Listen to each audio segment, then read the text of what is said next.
কালকে লক্ষ্মী পূর্ণিমা। কোজাগরী লক্ষ্মী পুজোর প্রীতি শুভেচ্ছা অভিনন্দন জানাই সবাইকে। তাই আজকে চলে গেছিলাম কিছু ফল টল কেনাকাটা করতে।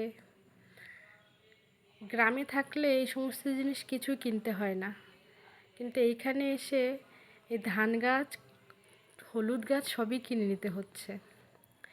এইসব কেনাকাটা করে তারপর দশকর্মার দোকানে গেলাম, দশকর্মার জিনিস নিলাম, ফুল টুল। এত ভিড় যে কিছু কিনে আর বেরোতে পারছি না। গুড়ের দোকানে গিয়ে না হলেও 1 ঘন্টা দাঁড়িয়েছিলাম, এত ভিড়। সব কিছু কেনাকাটা করতে করতে অনেক সময় লেগে গেল। আর এদিকে তো বৃষ্টি হতেই আছে,